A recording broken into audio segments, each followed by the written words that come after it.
bit of a cliche, but understand that all marketing costs, even the marketing that you're doing yourself for your own business. Understand how much marketing dollars you're investing per lead, and then understand how many of those leads are turning into sales. Welcome to the Business Behind Your Business, conversations to help your business grow and thrive. Hi, I'm Paul Sweeney, founder of Pretium Solutions, chartered accountants and certified business advisors, hosting the Business Behind Your Business.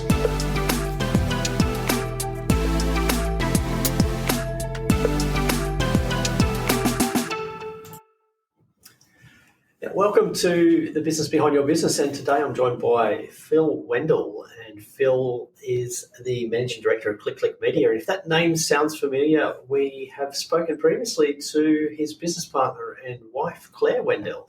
So Phil, it's good to have you on the show. Welcome. Thank you so much, Paul, and thanks for having us. I understand Claire did a podcast with you before and had a great time, so I'm looking forward to today. Yeah, we can't let Claire have all of the fun. So running a business is supposed to involve some fun. So Phil, you've been working in this business for 11 years. So did you start with Claire or? Yeah, look, Claire started the business actually a couple of years before I did. We kind of made a family decision that we'd give it a good go, which involved me coming on to assist Claire in delivering websites and search engine optimization to the client she was already running ads for. That just started our journey down towards becoming a full service agency. Mm-hmm. So you're a classic example of a small family business that has had a strategy and a drive to grow, and you've grown into quite a successful operation over time. Yeah, being mindful of what our existing clients needed, finding gaps from our existing client base and expanding our services to meet those gaps has enabled us to keep some long-term relationships that have been very beneficial for our business and theirs. And we were talking earlier, and you mentioned how some of the clients that you started with as really small organisations have grown over time and have even now become listed companies. So that's got to be exciting. Yeah, it is. It is. Though, every year it's, a new chance to prove you can be bigger and better than everyone else with these clients. But, the length of the relationship we've had has definitely helped shape some longer-term strategies that and experiments with marketing that would not be possible if you were working kind of on short engagement periods. Mm-hmm. Yeah. So I guess the thing that's really going to be engaging for people listening today is most of them are here wanting to grow their business and wanting to find out what they could be doing. And we're listening to an expert who's helped businesses grow to that level, and growing through sales is the key driver. You've got to increase your sales to grow your business, but how do you increase those sales? And this is where we come to talking about marketing, and in particular websites. But we're going to talk about one particular aspect of websites, which I think a lot of people don't really understand, and that's landing pages. Do you want to explain a bit more what they are? Yeah, look, landing pages were, I guess, initially part of our tool set to be used as a low-cost alternative to test website elements, website messaging, and offers. Predominantly, they were tied to some form of paid search advertising, and there would be a clear objective to the landing page. As time has developed, there has been a lot of information produced around landing pages about how they should be structured, what you should do to have the perfect landing page. But I believe that there's still a case for making a decision whether you should do a landing page or send traffic to your website. I think instead of really going into that, I might just give some case examples, maybe like say you're releasing a product in a new area, say you're Sydney-based and you're starting a company in Melbourne. You don't want to just tack on Melbourne to your Sydney website because it's going to confuse all your visitors. So instead of investing in a new brand presence in Melbourne, instead of investing in a new website, you create a single page website for Melbourne, pick your keywords, which say if you're a roofer in Melbourne, you would go roofer in Croydon South, create a landing page for that and test the market. Once you've tested that market, you can then get information back. How much did I invest in marketing this landing page? What were the results? How many leads did I get? And what was the quality of the leads? From that information, then you can decide how much additional you want to invest in, taking ad space in that particular region. And likewise, when testing that region, you might want to test different offers, different promotions. Does that area, is Sydney different to Melbourne? Does that area look for trusted and reliable roofers, or does it look for roofers with senior discounts? Does it look for roofers offering, same-day measuring quotes? Is there a service fee that people would accept to come out and quote? All these questions can be answered really quickly, as opposed to developing all your brand assets, all your banners, all your content in, even a 5-6 page website and not knowing this information up front. So it allows you to test ideas quickly, test the market really quickly and get feedback. Yeah, absolutely. And it's funny, we've even done an experiment where we ran a landing page and we just started taking elements out of the landing page. So originally we had headline, form, content, testimonials, offers, and we thought, well, what would happen if we removed everything but the headline and the form? In this particular case, the conversion rate stayed much the same, which was a surprise to all of us. But until you run these experiments, you're not really going to know. Yeah, and do people get confused between what goes into like a landing page and a website? Is it part of the same structure or are they separate? Yeah, often people do get confused. Why would you send traffic to a landing page over a website? And when does a landing page actually become a website? So traditionally, a landing page offers no additional navigation away from the primary action you want them to take, which could be click to call, fill in a form. I guess you could very easily turn a landing page into a 3-page microsite by adding 2 additional pages to it. I guess our term landing page really encompasses anything we're doing away from the site.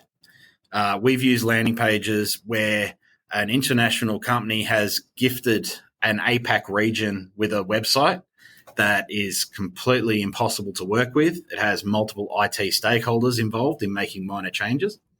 So we would create another domain, very similar, either a .com.au or a variant, and put 2-page website on that the marketing team can own. That we also call that a landing page.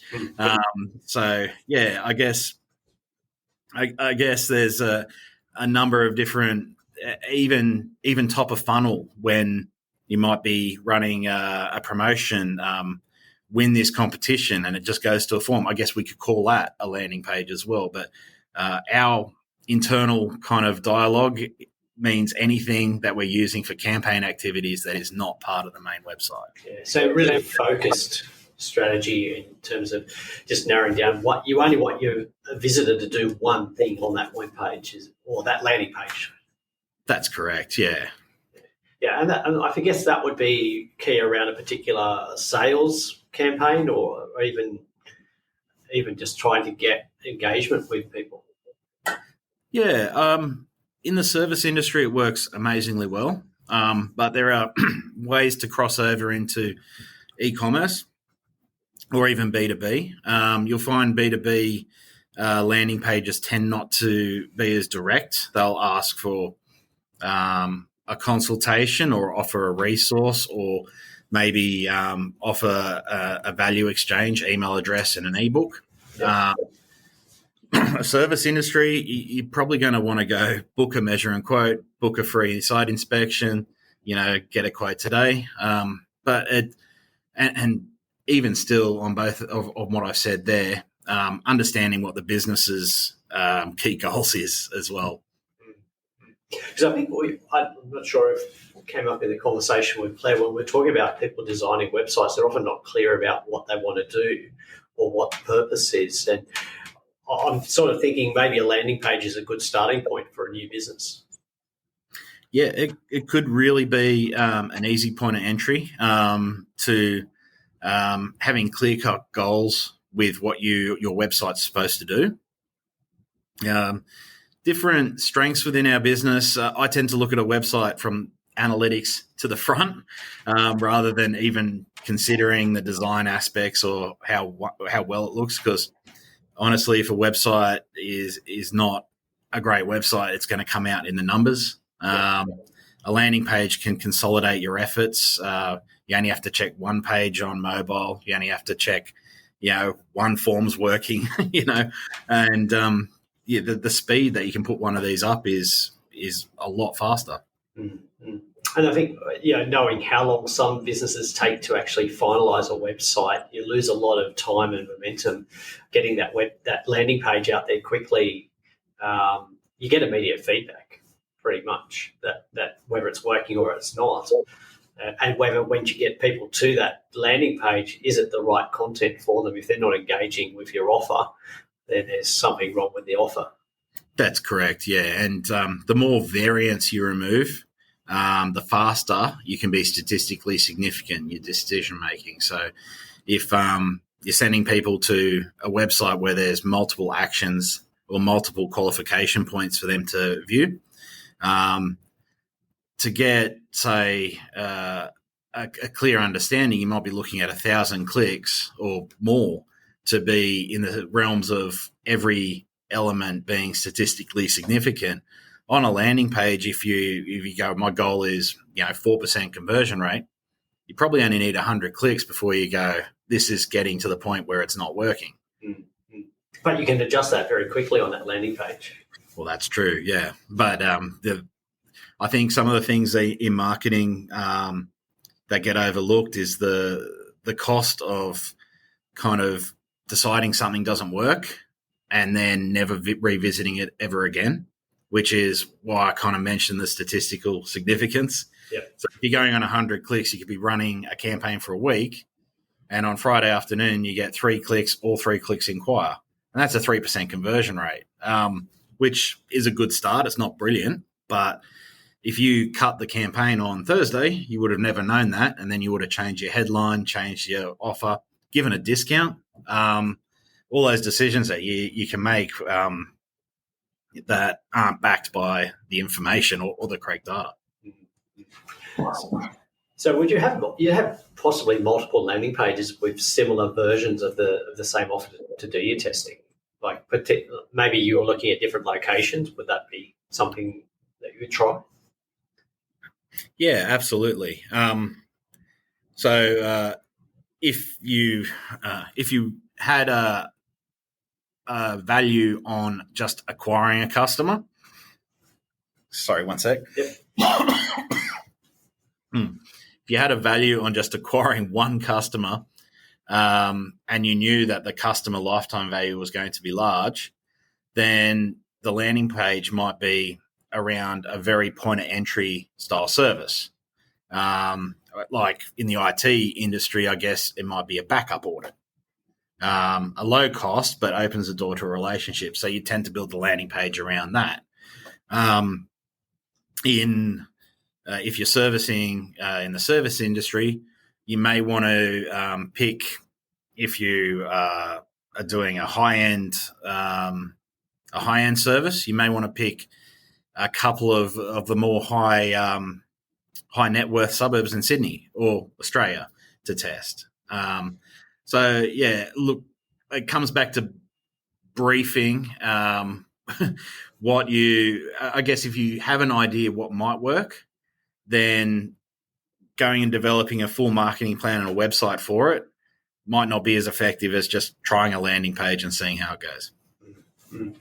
And I guess that way it comes back to the budget you've got for your marketing. That's one aspect to it. But I guess the other one is planning your actual business strategy about what kind of customers you're looking to acquire. Because if you don't know, if you're not clear on that, it doesn't matter how many landing pages you put up there. You want to be more specific about who you're targeting. Yeah, 100%. And you want to be, in all due respect to all business owners, you want to be somewhat objective in what you want as well. So I had someone who was a mortgage broker. They told me that they work wonderfully well with they call it no-doc loans or low-doc loans. Yeah, low-doc. And they can perform miracles. So we created a landing page specifically targeted to that, and ran the campaign. A couple of weeks later, I got the feedback, oh my God, I can't believe how little documentation these people have. They're never going to get a loan. But because they based that this is a great target because they were able to help a couple of dozen people out, it probably wasn't, when you go to market with it, it wasn't the best idea. Yeah. So it's not, I guess we sort of abdicate responsibility when it comes to marketing. We just say, oh, well, you're the website guy. You tell us what to do. But as an owner of a business, you've got to be responsible for your strategy and understand who you want to sell to and what you want to sell to them. Otherwise, you're going to be wasting a lot of effort. Yeah, absolutely. The more you can get into planning a campaign, even if you know nothing about marketing, understand who you want to talk to, where they live, are they married, do they have kids, all that kind of persona building work can go hand in hand with, I guess, your web developer, what experiences they've had, what they've seen work. It's never as cut and dry as build the landing page and get leads. It really does come down to, really planning it out and, sticking it out and making informed decisions at the start and along the way. Now, you mentioned before the bit about cancelling a strategy or pulling down a landing page too soon. I guess anything you do in marketing, there's more than one aspect to it. So if you're just putting up a landing page by itself and you didn't get traffic, you'd be not doing yourself a favour by doing that. You want to actually drive some traffic to it as well. And how would you do that? Predominantly, we have used landing pages in conjunction with paid search advertising, being mostly Google Ads. Now, this is because we're able to control exactly when the landing page gets triggered. However, we've had many uses for them as our company's developed into services, to be click-through pages from emails, links in SMS campaigns. Sorry. Even we've had landing pages that we've added a couple of pages to and had them rank organically. Facebook ads as a destination for your Facebook ads. So, yeah, it's a way of staying relevant from the ad text that the people see or the advertisement that the user sees to where they're going. The ad often is the first touch point of a landing page, though. So a landing page often has to match the ad very closely. Mm-hmm. So again, you still need to have a broader strategy when you come to landing pages. Yeah, of course. So I think when we were talking before the show, we talked about how the website or in particular landing pages, as we're talking about, isn't going to solve all of the marketing problems that a business has. What's the step-by-step process that you recommend the business owners should take when they're looking at their marketing? Yeah, look, I think know your numbers. Bit of a cliche, but understand that all marketing costs, even the marketing that you're doing yourself for your own business. Understand how much marketing dollars you're investing per lead, and then understand how many of those leads are turning into sales. Understanding that can give you a key understanding of where to go. So if you are currently happy with your website, happy with the marketing you're doing, and you just want more, That really could mean a full website redesign, paying someone to do content, design, graphics, illustrations, purchasing stock photos, upgrading your website hosting. All of that costs money. However, before you go down that path, it may make sense, case by case. Each situation is different, to test a market with a smaller budget first, understand what your cost per lead from that landing page might be, and then take those learnings back to your main campaign or your main website. Mm-hmm. Yeah, I think one of the problems for us business owners is that we don't often like to listen to advice. We like to think we know our business well, and we particularly when you've been involved in designing your webpage, you get a bit proud of your baby, but nobody likes being told they've got an ugly baby, and sometimes you need to know that. Like I know that when we did our website redesign, one of the big issues was when we got traffic to our website, nothing was being converted, and there were some fundamental problems there. Fortunately, we got some good advice and a good website design, a great website design, I must say. But certainly being more aware of what we're trying to get our customers to do when they go to our website makes a huge difference to what you put up there. Yeah, absolutely. And it can develop.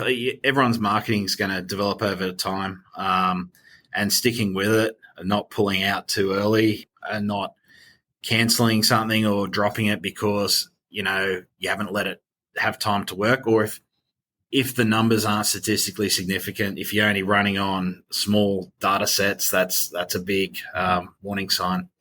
I think, it's hard to really give definites around this. We may find a business in developing a relationship with a business owner.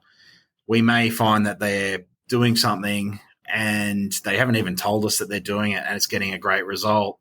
And it could even be a way they're pitching people. It could be the way they present themselves. It could be any number of things. And we go, wow, well, if this is where you find your best leads, then that's where we should focus your marketing. And if that involves a landing page to test it, to quantify it, then, it just gives the business owner a bit more confidence that they're on the right path. So I think in summing it up, some of the key things are that landing pages really allow you to make quick testing of an idea or a concept or a pitch, and you can get pretty quick feedback on that. But you do need to use your figures. You do need to get your analytics to understand what's going on. There's no point throwing content up there and just hoping that it comes through. If you need to actually see the figures, and there's plenty of data available. But sometimes I think it's the case that we just don't understand what that data means. There's a lot of content. I know looking at my Google Analytics, I still can't comprehend what some of the terminology is. That's where getting some advice is key. Yeah, absolutely, Paul. And I guess the first time we hired an accountant, I thought, oh, no, this is a waste of time after being in the business for a year. And the accountant goes, no, look, you're doing really well. I look at your numbers and you're going great. Now, having an expert look at your numbers can give you a different perspective too, on where you're heading. But understanding that this as a tactic is available is the first point to thinking about this as a tactic when you're developing your marketing plans. Yeah, good. So we need to get a plan in place, no matter how big, but we need to have some decisions, commit to some actions, and use landing pages as a tool to test things quickly, but also in a more cost-effective way than maybe a full-blown website. But don't go it alone. Get some advice from somebody with a lot of experience and a good team behind them, and that's where organisations like yours, ClickClick Media, can be really helpful. So Phil, if our listeners wanted to find out a bit more about what you do and how you can help them, what's the best way for them to contact you? Yeah, look, visit our website, which is clickclick.media, or give us a call. We're always happy to talk things through. And if you're a local Hills District resident, we're just on Lexington, so feel free to drop in. Great, fantastic. And I know you do some showcasing of some of the work that you've been doing on a regular basis. So that's up on social media. We'll put some links to that as well. Actually, it may be the not the most updated thing on our website, but at the top there's a link called Design Browser. Yep. If you click on that and then click on landing pages, you can actually see a wide selection of different landing pages we've created. And hopefully that gives you an idea of different industries that they have worked for and ways that we have been using them. That's great. Thanks a lot for that, Phil. It's been a pleasure to talk to you. Thanks, Paul. Thanks for listening. Do you have a question you'd like our team of experts to answer? If you do, send your question to podcast@thebusinessbehindyourbusiness.com. To hear more from The Business Behind Your Business, don't forget to subscribe using your favourite podcast player. Or you can visit the businessbehindyourbusiness.com website.